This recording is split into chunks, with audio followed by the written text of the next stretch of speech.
Programme night addition में हम आपको खुशामदीद कहते हैं। नाजरीन, क्या वज़ीरों को दिए गए सर्टिफिकेट्स हुकूमती हलकों में दरार की वजह बनने जा रहे हैं? वज़ीर आज़म ने 10 वजारतों को कारकर्दगी की बुनियाद पर तारीफ़ी सर्टिफिकेट्स दिए हैं। जहाँ सोशल मीडिया पर इन वज़रा को लेकर एक बहस छिड़ चुकी है, वहीं कप्तान के जो अहम खिलाड़ी हैं वज़ीर ख़ारजा शाह महमूद कुरैशी और वज़ीर पार्लिमानी उमूर अली मोहम्मद ख़ान, वो भी सवालात उठा रहे हैं। अली मोहम्मद ख़ान ने खुद को 12वां खिलाड़ी कहते हुए एतराज़ उठाया है कि जो वज़रा अपनी जिम्मेदारियां अदा नहीं करते, अवार्ड के हकदार वही ठहरते हैं। इसके अलावा एक ख़त के ज़रिए शाह महमूद कुरैशी ने सर्टिफिकेट्स का फैसला करने वाली कारकर्दगी रिव्यू कमेटी के सरबराह शहजाद अरबाब से ये पूछा है कि हमारे काम पर कभी तशवीश तो नहीं की गई। 26 में से 22 अहदाफ हासिल भी किए, लेकिन फिर वजारत में आखिर क्या खराबी रही? जहां वजारत ख़ारजा फैक्टिव से लेकर अमरीका और अफगानिस्तान के मसाइल में उलझी रही और अब अपना कसूर पूछ रही है, वहीं कुछ वजारतें ऐसी भी हैं जो बज़ाहिर अवाम में मकबूलियत तो दूर बल्कि खासी तनकीद की जद में रही हैं, लेकिन तारीफ़ी जो असनाद हैं उनकी वो हकदार करार दी गई हैं। जैसे फूड सिक्योरिटी का ये हाल है कि अब तक यूरिया खाद ब्लैक में मिल रही है, किसान दुआइयाँ दे रहे हैं और आइंदा फसलों की पैदावार कम होने का खदशा जाहिर किया जा रहा है, तो फिर फ़ख्र इमाम को तारीफ़ी सनद किस खाते में दी गई? मुल्क की सड़कों और पुलों के मामलात किसी से ढके छुपे नहीं हैं, लेकिन वज़ीर आज़म ने सबसे अच्छे की आवाज़ देकर मुराद सईद को तारीफ़ी सनद कैसे दे दी? वज़ीर इंसानी हुकूक तो अपने बिल पर लापता होने की दुहाइयाँ देती रहीं, तो शीरी मज़ारी को सनद का हकदार ठहराकर शाबाशी का सर्टिफिकेट किस तरीके कार के तहत उनके हाथ में थमाया गया? तजारती खसारा बढ़कर 25 अरब डॉलर तक पहुँच गया है, लेकिन वज़ीर मौसूफ अब्दुल रज़ाक दाऊद की कारकर्दगी को अच्छा जानकर तारीफ़ी सनद क्यों कर दी गई? वज़रा को वज़ीर आज़म ने अवामी खिदमत पर जो तारीफ़ी असनाद दी, इस पर पाकिस्तान के मुख्तलिफ शहरों की राय हमने आज पूछी कि वो मुतमईन हैं या नहीं। क्या उनका जवाब था, आप खुद ही देखिए। अवार्ड जो है ना, उन्होंने मेरिट पे नहीं दिया है। अवार्ड शाह महमूद कुरैशी साहब को चाहिए था, जो अस्कर करदगी उसने दिया था। मुराद सईद को नहीं चाहता है। शौकत महमूद को किस चीज़ का मिला है? बच्चों को छुट्टियां देने का। और मुराद सईद ने क्या किया है? कुछ भी नहीं किया। ये वज़ीर साहब को देख ले, इसने तो बच्चों की भी तालीम बर्बाद की, पाकिस्तान की रेपुटेशन को भी ख़राब की और हमारी ज़िंदगी को भी ख़राब की। शौकत महमूद साहब की तो कोई भी ऐसी एजुकेशन में कारकर्दगी नहीं है। आप बताओ इमरान खान ने कौन सा अच्छा, उसकी हुकूमत से कौन सा अच्छा काम किया कि जिस पर सर्टिफिकेट दिया जाएगा? परफॉर्मेंस तो सबके सामने है, जो उन्होंने 10 वज़रा को दिया, मेरे ख्याल में कोई एक भी उनमें से हकदार नहीं है इस हवाले से। इमरान खान को चाहिए कि कोई ऐसे इकदाम करें जिससे आवाम को कुछ रिलीफ मिले, ना कि अपने वज़रा को अप्रिशिएट कर रहे हैं अवार्ड देके। इसके नाहिले पहले दिन से ही शुरू थे, तो आजकल ये सर्टिफिकेट भी दे रहा है और वो अपनी नाहिले को पता नहीं क्यों सा रुख दे रहा है। इनकी हुकूमत में तो बिल्कुल आवाम के लिए तो कोई रिलीफ नहीं है। ये जो शीटें दे रहे हैं, कह रहे हैं कारकर्दगी इनकी अच्छी, इनकी कोई कारकर्दगी अच्छी नहीं है। 10 वज़रा को उन्होंने भी जो से शील्ड्स वगैरह दिए हैं, उससे तो नहीं कुछ होता। अभी आगे देखें उनकी कारकर्दगी देखें। पहले मुल्क के हालात को ठीक करें, फिर शील्ड दी जाए। ऐसे शील्ड देने का कोई फ़ायदा नहीं है। ये तो अवाम ने डिसाइड करना था कि उनकी हुस्न कारकर्दगी क्या है। उन्होंने खुद से डिसाइड करके अपने वज़रा को शील्ड दी, ये गलत बात है। 3 साल के अंदर उसने क्या किया? तो मेरे हिसाब से तो कुछ नहीं किया उसने। कोई चीज़ अभी इतने इख्तिमाम पे नहीं पहुंची कि किसी को कारकर्दगी की वजह से अप्रिसिएशन मिलनी चाहिए। भाई अवार्ड का तो पता नहीं, लेकिन हम गरीबों अवामों को तो लूट लिया। नाजरीन, जिन मंसूबों का वज़ीर आज़म इमरान ख़ान हमेशा अपनी तकरीरों में बार बार जिक्र किया करते थे, तारीफ़ी असनाद की फ़हरिस्त में उनका कोई नामो निशान ही नहीं है। जैसे वज़ारत ख़ारजा की कामयाबी के गुण गाए जाते रहे, मगर तारीफ़ी असनाद की लिस्ट में उसका जिक्र कहीं बहुत पीछे रह गया। क्रिमिनल लॉ तरमीम बिल लाने वाले फ़रूग नसीम के नाम का ऐलान हुआ और ना ही बिलियन ट्री मंसूबे की रूह रवा ज़रताज गुल हमें कहीं नज़र आई। इलेक्ट्रॉनिक वोटिंग मशीन का क्रेडिट लेने वाले शिबली फराज का कहीं जिक्र है, ना ही IMF से मुज़ाकरात करने और मईशत की बेहतरी के दावे करने वाले शौकत तरीन को याद रखा गया है। यहाँ तक कि एस्टेब्लिशमेंट डिवीज़न के मुआविन खुसूसी शहजाद अरबाब, जिन्होंने वजारतों की कारकर्दगी को जांचा है, प्राइम मिनिस्टर को रिपोर्ट पेश की है, उनकी अपनी वजारत की कारकर्दगी इसी रिपोर्ट की रैंकिंग में 18वें नंबर पर है। फवाद चौधरी और शहबाज गिल, जो हुकूमत के दिफा और अपोजिशन को नाकों चने चबवाने के लिए हर वक्त तैयार रहते हैं, उन्हें भी कोई क्रेडिट नहीं दिया गया। इसी पे बात करने के लिए नाज़रीन मुझे ज्वाइन कर रहे हैं वफाकी वज़ीर इत्तलात और नशरियात फवाद चौधरी साहब। अस्सलाम वालेकुम, बहुत बहुत शुक्रिया फवाद चौधरी साहब आपका। फवाद, जो दिन रात हर वक्त हम देखते हैं, प्रेस कॉन्फ्रेंसेस करते हैं, अपोजिशन को आड़े हाथों लेते हैं, वज़ारत इत्तलात और नशरियात में बड़ी मेहनत कर रहे हैं, फवाद को शाबाशी क्यों नहीं मिली? ये वो बात कर रही हैं आप, वो जो परफॉर्मेंस एग्रीमेंट? जी, मैं उसी पे बात कर रही हूँ।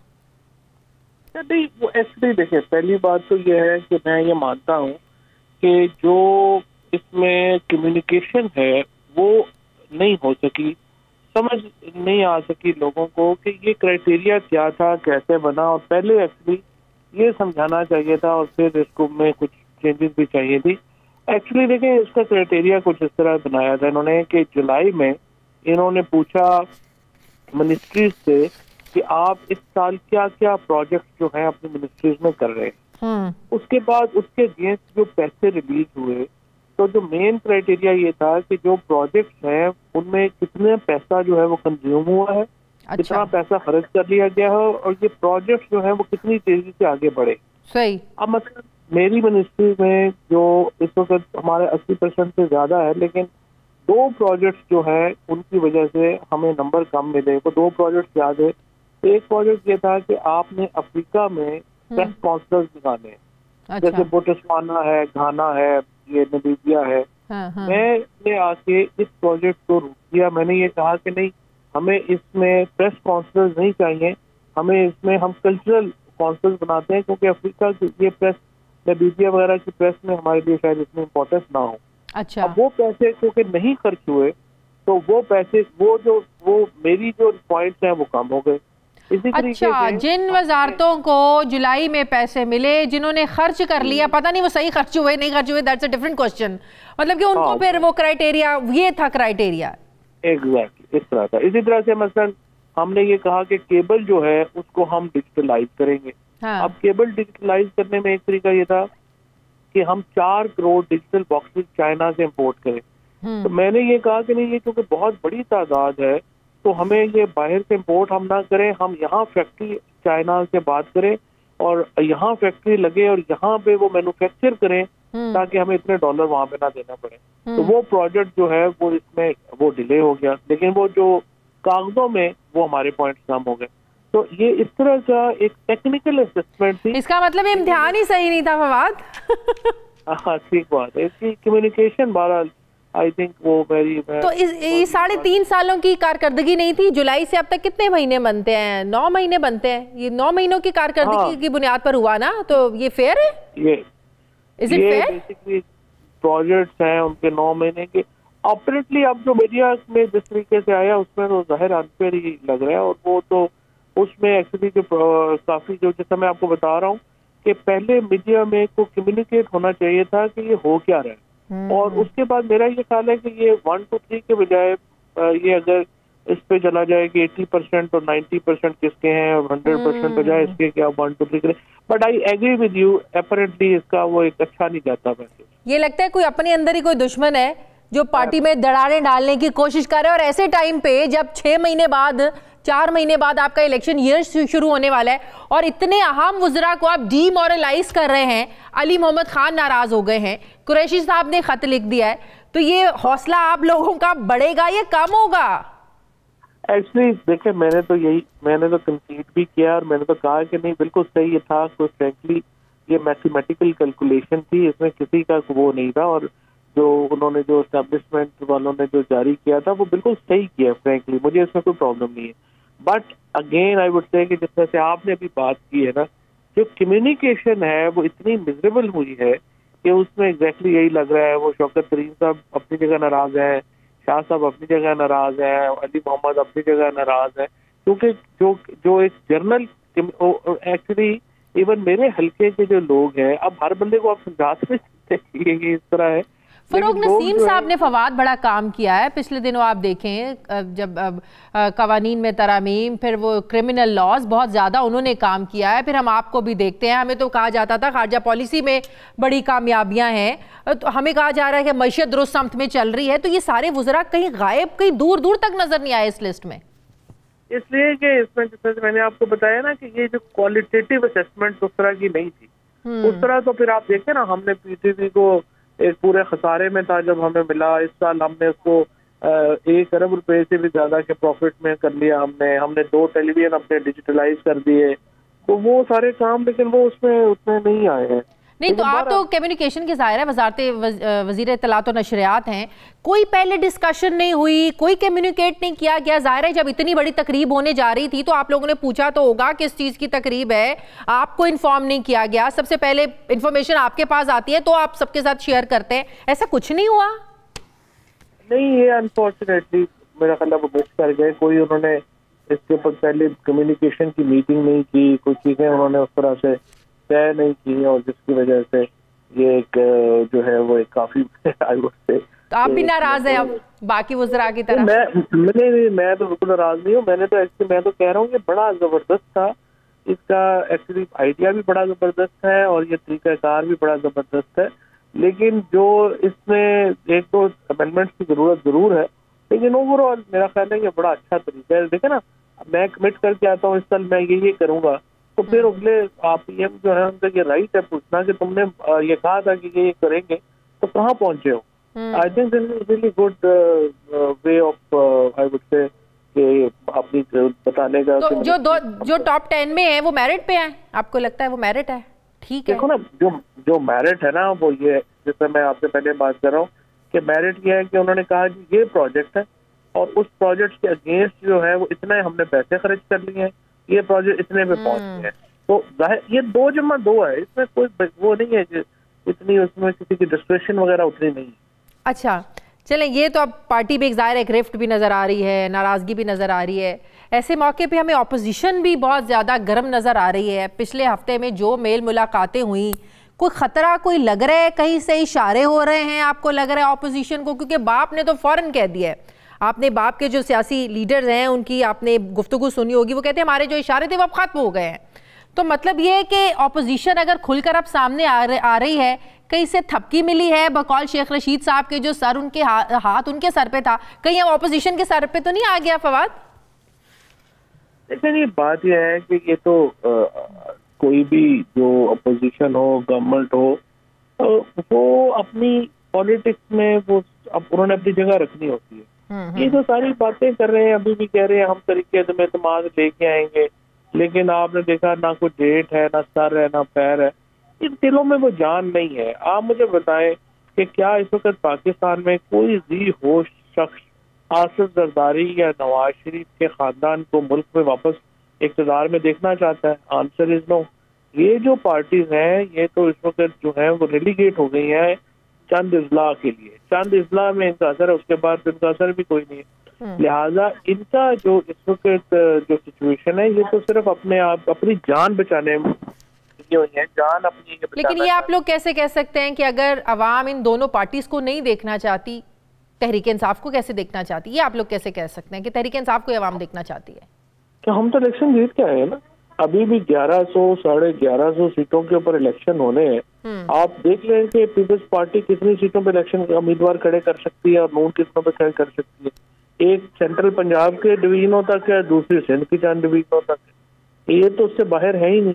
लिहाजा जो आपने तो जो एनालिसिस करना है वो ये करना है कि पहला एनालिसिस तो ये ना कि 1150 सीटों पे इलेक्शन है, उनमें से आप बताएं कि JUI कितने सीटों पे उम्मीदवार खड़े कर सकती है, पीपल्स पार्टी और PMLN कितने पे कर सकती है, और आपको साफ पता लग जाएगा कि एक ही वफाकी पार्टी है, एक ही वफाकी लीडर है। जो डेप्थ है इमरान खान की वो तो बाकी तो कोई उसके करीब भी नहीं। आप लोग भी दावे करते हैं कि अपोजिशन के लोग आप लोगों के साथ राब्ते में है, नून लीग के लोग आप लोगों के साथ राब्ते में। कल एहसन इकबाल साहब कह रहे थे, शायद खान अब्बासी साहब ने भी कहा कि 22 लोग राब्ते में हैं। एहसन इकबाल ने कल कहा कि 5 वुज़रा राब्ते में हैं जो वो इंतजार करें कि उनको टिकट मिले, उधर से ग्रीन सिग्नल मिले तो वो पार्टी छोड़कर नून लीग में शामिल हो। तो क्या ये हवा में तीर चला रहे हैं नून लीग वाले? देखिए, इससे आप अंदाजा लगाए ना कितने झूठे हैं। यानी इनको झूठ बोलने में कोई प्रॉब्लम ही नहीं है। ये हो गया ख्वाजा आसिफ हो गया, एहसन इकबाल हो गया, ये मतलब 70-80 साल के हो गए हैं, लेकिन इतना कन्वीनियंटली झूठ बोलते हैं कि बंदा हैरान हो जाता है, क्योंकि इनकी ट्रेनिंग हुई है। इन्होंने कई जो अपने डेकेड्स हैं ये झूठ बोलते ही गुजारे हैं और इतना पक्का मुंह बना के झूठ बोलेंगे कि लोग हैरान हो जाते हैं।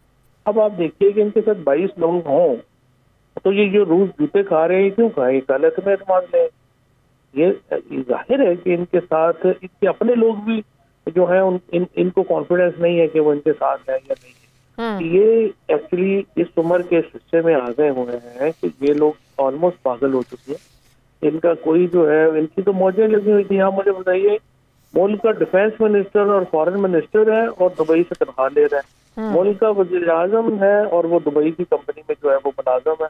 ये अपना जो मुल्क का जो एक प्लानिंग मिनिस्टर है और फिर इंटीरियर मिनिस्टर है, वो मदीना में जो है वो गार्ड की नौकरी कर रहे हैं। आप अंदाजा लगाएं इन लोगों के कैरेक्टर्स का, इन लोगों की जो है वो आप इन्होंने जो जो मुल्क के साथ किया वो आपके सामने, आपने तो खुद सब देखा है। कौन आप सही बाप पार्टी क्यों नाराज हो रही है? अब जब इलेक्शन ईयर स्टार्ट होने वाला है, हुकूमत अपने इख्तिताम को पहुंच रही है, नए इलेक्शंस आने वाले हैं, अब इत्तेहादी क्यों नाराज हो रहे हैं? ये तो वक्त था कि इत्तेहादी उनके जितने भी तहफ़्फ़ुज़ात थे पिछले 4 सालों में दूर हो जाने चाहिए थे। अब वक्त में ऐसे वक्त में आकर वो अगर इत्तेहाद छोड़ने की धमकी दें तो ये तो खतरनाक होगा आप लोगों के लिए। कोई नहीं छोड़ेगा जी, सारे साथ हैं, तो ऐसी बात नहीं। ऊपर नीचे छोटे मोटी जब इस तरह की चीजें आती हैं तो उसके अंदर लोग होते हैं, उसकी ख्वाहिशें होती हैं। सही। कोई बंदा जो है वो अपनी पर्सनल एजेंडाज होते हैं, चीजें छोटी मोटी पॉलिटिक्स में चलते रहते हैं। बहुत बहुत शुक्रिया वफाकी वज़ीर इत्तलात और नशरियात फवाद चौधरी मेरे साथ थे। बहुत शुक्रिया आपका। मुझे ब्रेक लेनी है नाज़रीन, वापस आते हैं छोटे से वक्फे के बाद।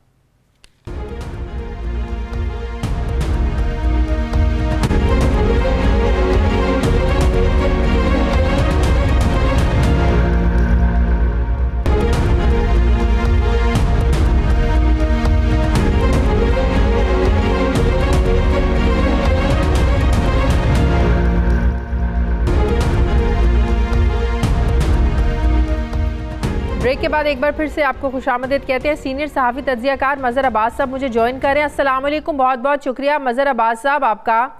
मज़हर साहब, एक ऐसे मौके पर जब अपोजिशन ने खूब एक महाज गर्म किया हुआ है आपके ख़िलाफ़, हुकूमत के ख़िलाफ़, हुकूमत इत्तेहादी आपसे नाराज़ रहते हैं, बाप पार्टी भी खुलकर अब सामने आ रही है, वो भी इत्तेहाद छोड़ने की धमकी दे रही है क्योंकि आप लोग वजारत नहीं दे रहे हैं।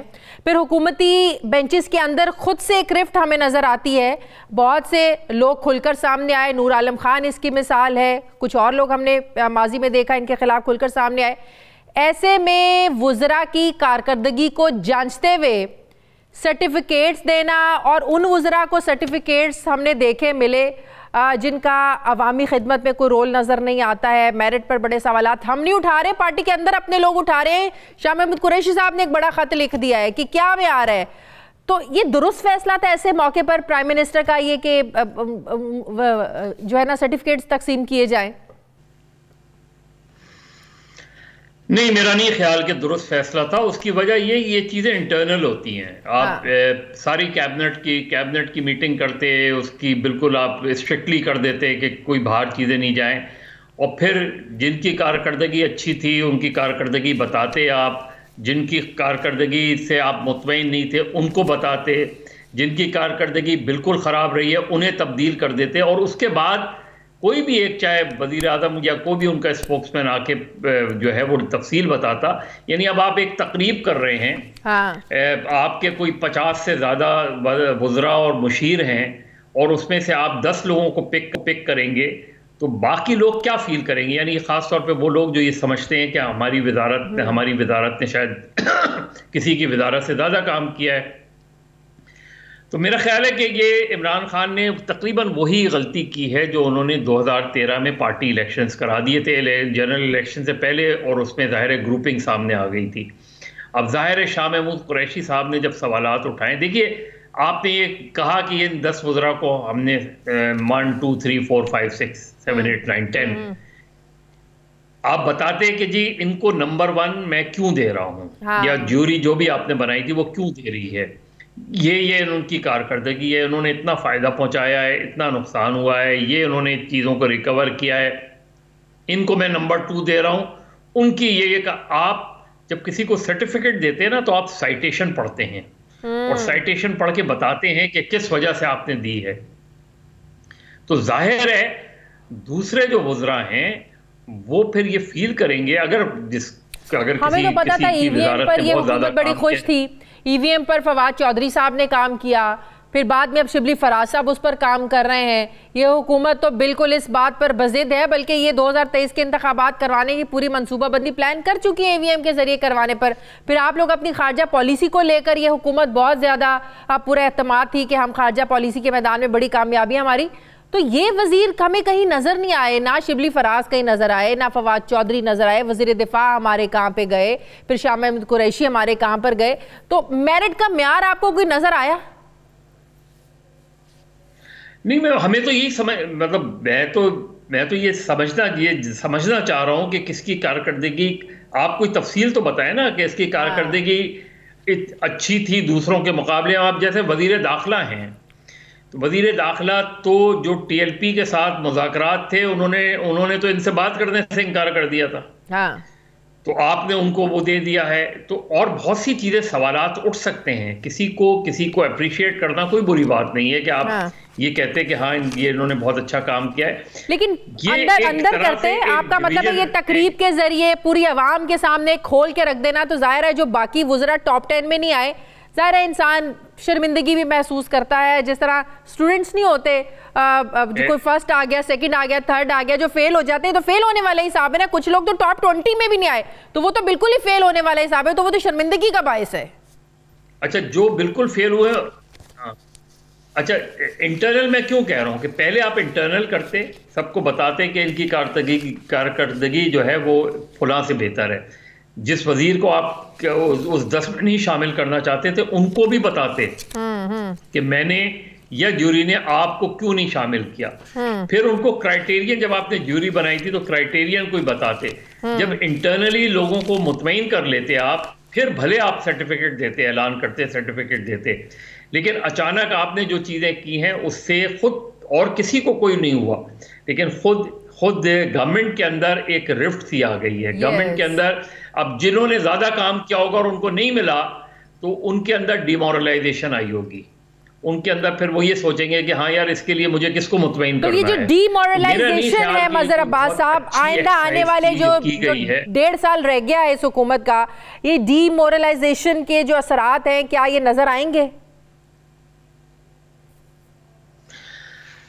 बहुत ज्यादा तो नहीं नजर आएंगे, लेकिन लोग जाहिर है खुश नहीं होंगे। पार्टी के अंदर पहले ही बहुत ग्रुपिंग्स हैं, PTI के अंदर बहुत ज़्यादा ग्रुपिंग्स हैं हर सतह पे। पंजाब में ले लें, खैबर पख्तूनख्वा में ले लें, सिंध में ले लें, बलूचिस्तान का तो एक दूसरा मामला होता है।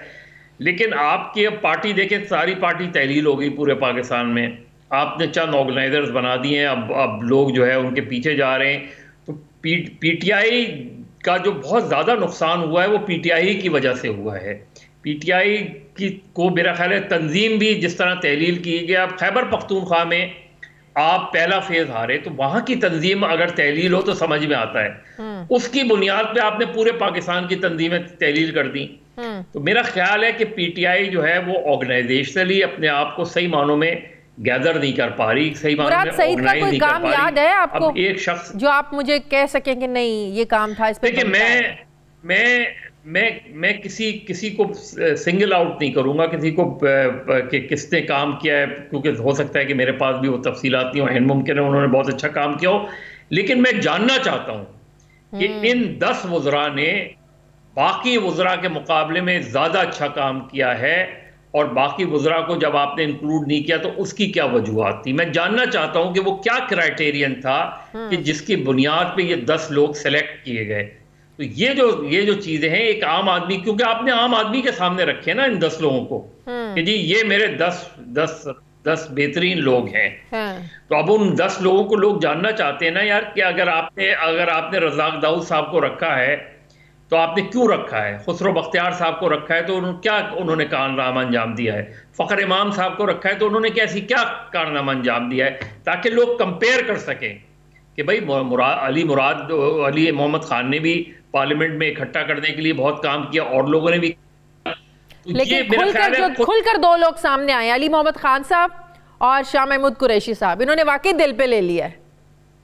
और देखिए, शाह महमूद कुरैशी साहब इसलिए इम्पोर्टेंट है कि अगर वजारत खारजा ने आपके मुताबिक आपके मेयार पे काम नहीं किया, अगर वजारत दिफा ने आपके मेयार पे काम नहीं किया, तो फिर नेशनल सिक्योरिटी एडवाइजर्स के तौर पे मोहित यूसुफ साहब को आपने, अगर फॉरेन मिनिस्ट्री नाकाम रही है और जो है वो डिफेंस मिनिस्ट्री नाकाम रही है, तो जो मोहित यूसुफ साहब हैं वो कैसे कामयाब हो गए without the help of foreign minister. तो ये बहुत सी चीज़ें हैं। मेरा ख्याल है कि इमरान खान साहब को इसको बेहतर था कि पहले इंटरनली इसको डिस्कस करते।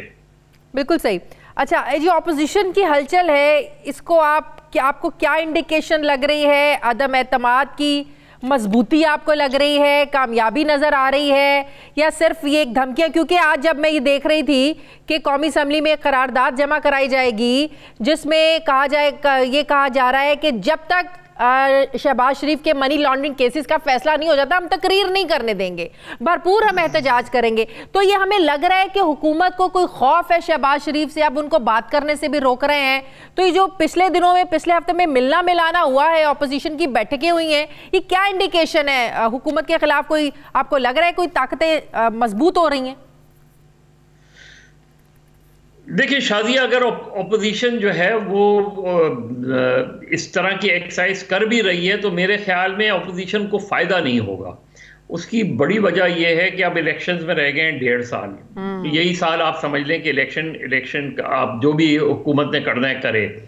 अब इसमें जो ऑपोजिशन का ऑलरेडी स्ट्रैटेजी है, मेरा ख्याल है अगर ऑपोजिशन सिर्फ उस पर अपना रहती कि जो पंजाब में बल्दियाती इलेक्शन हो रहे हैं वो बल्दियाती इलेक्शन वो अपोजिशन जीत कर दिखाती, खैबर पख्तूनख्वा में सेकंड फेज़ में जो इलेक्शन होने जा रहे हैं उसमें जीतती, तो ग्राउंड पे अपोजिशन नज़र आती। वो बल्दियाती इलेक्शन में अगर कामयाबी हासिल करने के बाद ये दावा करते और इमरान खान के लिए बहुत मुश्किल हो जाता कि अगर लोकल बॉडीज इलेक्शन फ़र्ज़ करें PMLN जीत जाए या खैबर पख्तूनख्वा में जो है अपोजिशन को मज़ीद कामयाबी हासिल हो जिस तरह फेज़ 1 में हासिल हुआ था, तो इमरान खान के लिए साहब के लिए बहुत मुश्किल हो जाएगा अगला इलेक्शन।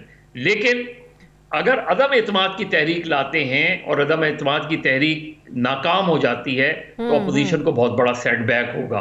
और इवन अगर कामयाब हो जाती है तो क्या होगा? एक इंटरम सेटअप बन जाएगा। जब इंटरम सेटअप बन जाएगा तो इमरान खान तो अपोजिशन में फिर होंगे, तो इमरान खान अपोजिशन तो फिर उस दौरान जो पीरियड जो भी चाहे वो साल भर के लिए हो, इंटरम गवर्नमेंट ज्यादा खतरनाक होंगे, माह के लिए हो, तो वो इमरान खान साहब के लिए ज्यादा खुला स्पेस उनको मिल जाएगा। तो मेरा ख्याल है अपोजिशन वो बेहतर जानते हैं, लेकिन मुझे नहीं लगता कि ये इनकी कोई साइब स्ट्रेटजी है। बहुत बहुत शुक्रिया सीनियर साहब तजज़ियाकार मज़हर अब्बास साहब मेरे साथ हैं। नाज़रीन वापस आते हैं एक छोटे से वक्फे के बाद।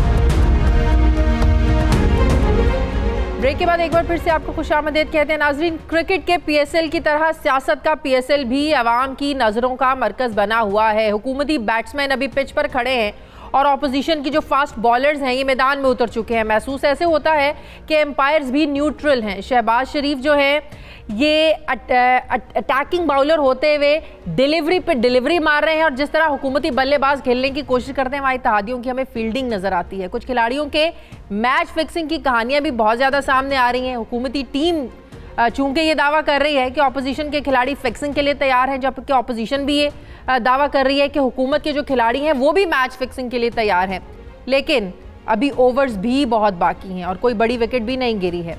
हुकूमत जो मार्च में ऑपोजिशन का महंगाई मार्च रोकने की तैयारियां किए बैठी है और शेख रशीद बिलंगो बान दावे करते नजर आ रहे थे, मगर अब हुकूमत अदम एतमाद के जोड़ तोड़ और भाव ताव में पड़ गई है, क्योंकि मियाँ शहबाज शरीफ ने ऑपोजिशन मुखालिफिन को भी नहीं छोड़ा।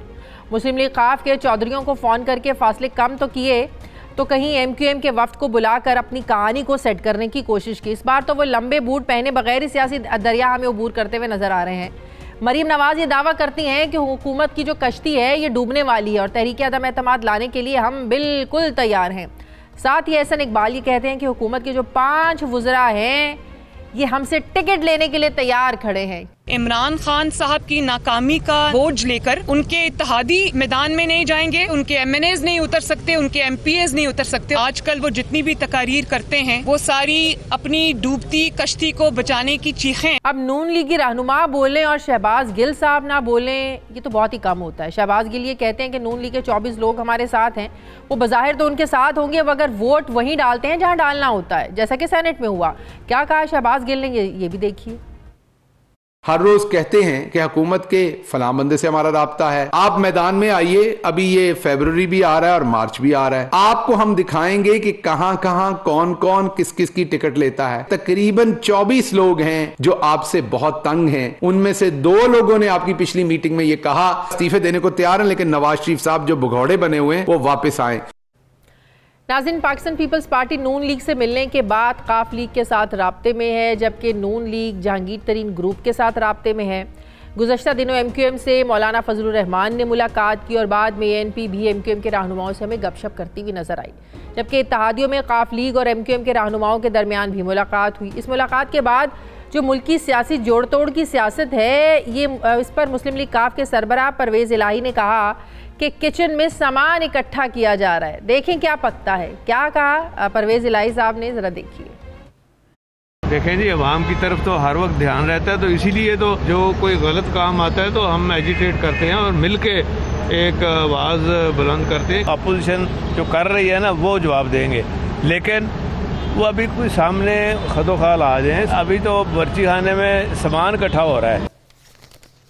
उधर इत्तेहादियों के साथ राब्ते तेज हैं, तो उधर बाप पार्टी के इत्तेहादी बिगड़े हमें नजर आ रहे हैं। बाप पार्टी ने आज सेनेट इजलास से वॉकआउट किया। पार्टी रहनुमा सेनेटर उमर ज़ई ने मीडिया से बात करते हुए कहा कि उन्हें कहीं से इशारे मिलना बंद हो गए हैं। अब जिस तरह बाप पार्टी आज तहरीक इंसाफ से वजारतें मांग रही है, इशारों की बातें कर रही है, इसी तरह काफ लीग ने भी नाराज़गी का ऐलान करके वजारत ली थी और MQM ने भी वजारत ली थी, जबकि अख्तर मैंगल के मुतालिबात ना मानने पर उनकी पार्टी ने हुकूमत से पहले इत्तेहाद ख़त्म कर दिया है।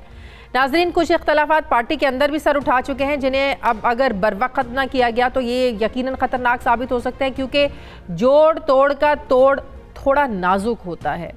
अब बात करते हैं कि तहरीक अदम एतमाद पहले आएगी या फिर मार्च में महंगाई मार्च तक जो है ना बात पहले जाएगी, क्या होने जा रहा है, इसी मौजू पर मैं बात करूँगी। मुझे पाकिस्तान पीपल्स पार्टी के सीनियर रहनुमा हैं, माहिर कानून हैं, साबिक गवर्नर पंजाब सरदार लतीफ़ खोसा साहब ज्वाइन करें। बहुत बहुत शुक्रिया खोसा साहब आपका। खोसा साहब, ये मुलाकात सिर्फ लुक बिजी डू नथिंग वाली बात है या वाकई अब पुरजोश हैं आप लोग अदम एतमाद को लाने के लिए, न सिर्फ लाने के लिए, इस यकीन के साथ कि ये कामयाब होगी?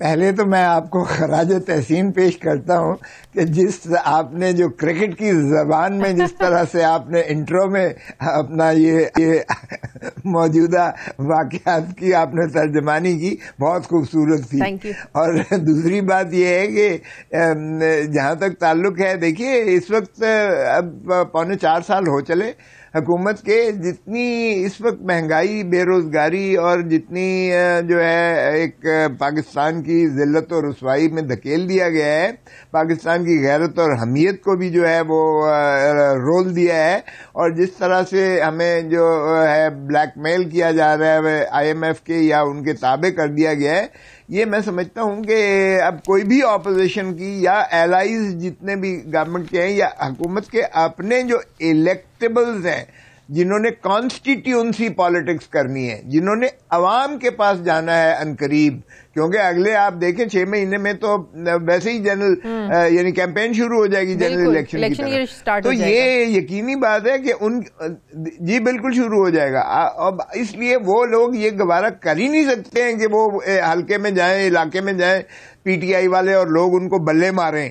बल्ले पर मोहर तो एक दरकिनार रही, वो बल्ले मारेंगे लोग इनको, क्योंकि उनका जीना दो भर कर दिया गया है। अगर गुर्बत की दहलीज से आपने जो है 2 करोड़ लोगों को जो है नीचे धकेल दिया है, चाहे जाए कि आपने जो है 1 करोड़ नौकरियां देनी थी, 50 लाख घर देने थे, कशकोल का प्याला तोड़ना था, और आपने ड्रम लेके दुनिया सारी में भिखारी बना दिया पाकिस्तान को।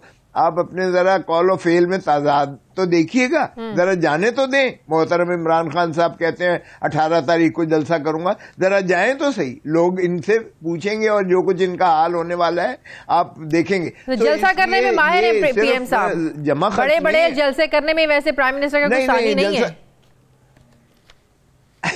नहीं, वो जब तक उनके साथ कोई और कुव्वतें होती हैं वो तभी होता है, जब आशीर्वाद होती है, जब वो इनको इकट्ठा करके देते हैं तभी करते हैं। ये अपने तहीं जाएंगे तो और आशीर्वाद नहीं है, जाएंगे आप कह रहे हैं अब वो आशीर्वाद नहीं है क्या? आप लोगों को भी कहीं से इशारे मिले हैं जिस तरह बाप पार्टी को मिले?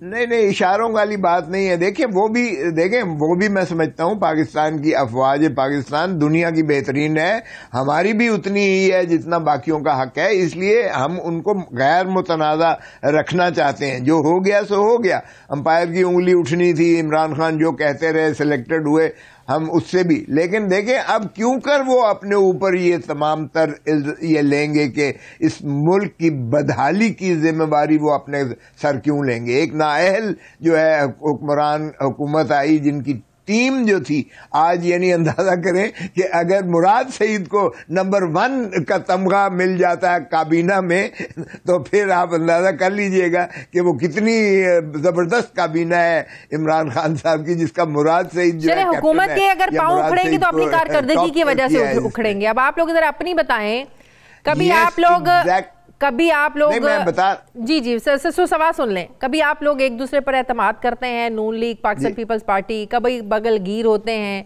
कभी इल्जामात लगाते हैं, कभी एक दूसरे का माजी याद दिलाते हैं, कभी कहते हैं कि हमें उस पर भरोसा नहीं है। अब एक बार फिर से आप लोगों का इकट्ठा होना, जरदारी साहब का, बिलावल साहब का, शहबाज शरीफ साहब के पास जाके मुलाकात करना, आदम एतमाद के हवाले से बात करना और फिर बड़े पुरएतमाद नजर आना इस हुकूमत को गिराने के लिए, ये वक्ती इत्तेहाद है या वाकई ऑपोजिशन में यकजहती अब हमें नजर आएगी जब तक ये हुकूमत घर नहीं चली जाती? देखें एक बात समझने की है कि हम इंडिपेंडेंट जमाते हैं और हमने एक दूसरे के खिलाफ ही इलेक्शंस लड़ने हैं। बिल्कुल, हमने जाहिर है कि पाकिस्तान मुस्लिम लीग नवाज हो या पाकिस्तान पीपल्स पार्टी हो, इन्होंने ही मुतहारिब होकर लड़ना है। ये एक बुलबुला आया था इमरान खान की शक्ल में जिसने बहुत बड़े बड़े लंबे छोड़ी और बबांगे दो दावे किए ऐसे, जिसकी नाकामी जो है अब ये उसी तरह मुनहदम हो जाएगी ये जमात भी, क्योंकि इमरान खान ने जितने बातें की थी सारी यू टर्न होके जो है रिवर्सल पे आए हैं। सो इसलिए हमारी तो मुतहारिब जमातें होंगी, लेकिन हम ये एक नुक्ते पर बड़ा वाज़े तौर पर जो है हमें क्लैरिटी है कि अगर हमसे भी लोग पूछते हैं कि भाई चलें वो तो नाअहल हैं, उन्होंने तो अजाब हमारे ऊपर खड़ा कर दिया, आप क्या कर रहे हैं, तो हमारे ऊपर भी अवाम का उतना ही प्रेशर है। यकीन कीजिएगा कि हम कहीं, मैं खुद अपना बताता हूं कि पेट्रोल पंप पर जो खड़े होते हैं तो पेट्रोल वो भी पूछता है सर कदों है ना तो जान छुड़ा रहे हो। तो अब बताएंगे ऐसी सूरत में हमारा, चले बाकी सूबों को तो छोड़ दें, सिंध में तो आप लोगों की हुकूमत है, ये तीसरा टेन्योर है आप लोगों का सिंध में, क्या सिंध के आवाम की हालत बदलने पाकिस्तान पीपल्स पार्टी कामयाब रही है?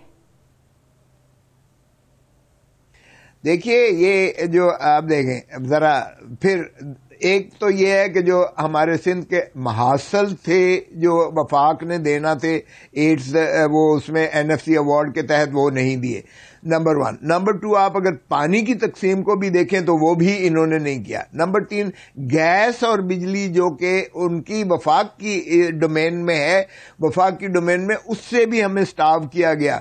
तो हमारे साथ जो कुछ इस वक्त वफाक ने किया, जाहिर है कि हम जो है उस हद तक, लेकिन हमने बहुत कुछ किया है। हम इसलिए कि हमारे पास इस वक्त जितनी हमारी अददी बरतरी है, किसी और सूबे में किसी हुकूमत को वो अददी बरतरी नहीं है जो पाकिस्तान पीपल्स पार्टी को है। और आप यकीन कीजिएगा कि अब आज भी इलेक्शन हो या 2023 में इलेक्शन हो तो हम स्वीप करेंगे जहां तक सिंध का ताल्लुक है। तो इसी से आप बैरोमीटर अंदाजा कीजिएगा।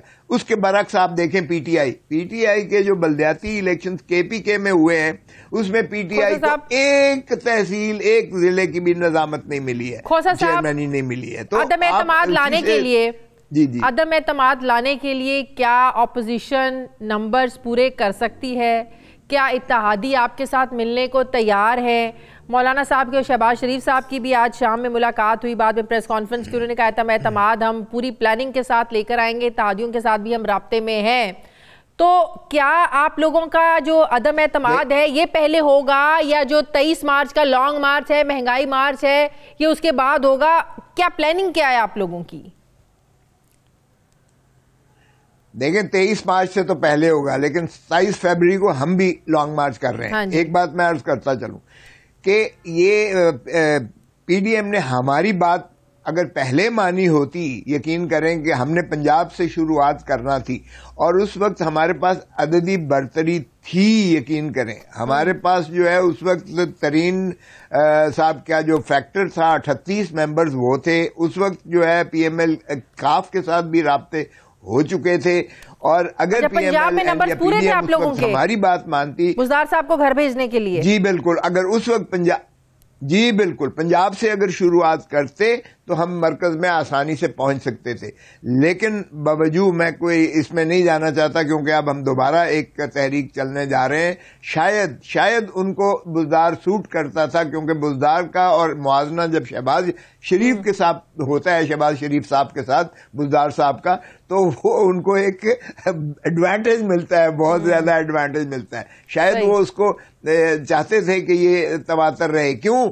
इसलिए मैं अर्ज करूं क्योंकि फिर चीफ मिनिस्ट्री किसी और को देना पड़ती और वो शायद हमारे PDM के या दोस्तों को या PML उनको वो काबिल कबूल नहीं था, इसलिए मौखर किया। देखें, पहले ये हमारे से कहते थे कि कंप्लीट बाइकआउट करें PDM में, हमने कहा नहीं, बाइकआउट किसी कीमत पर नहीं करना। और आपने देखा कि जब हमारी बात मानी गई पाकिस्तान पीपल्स पार्टी की, तो आपने हर जिमनी इलेक्शन आपने उनको बुरी तरह हराया। हत्ता कि डस्का में जो एक वर्डिक्ट आया उनके खिलाफ, उसने भी रिबाउंड किया। ठीक है, बहुत बहुत शुक्रिया। पाकिस्तान पीपल्स पार्टी के सीनियर रहनुमा, माहिर कानून, साबिक गवर्नर पंजाब सरदार लतीफ खोसा साहब मेरे साथ थे। बहुत बहुत शुक्रिया आपका।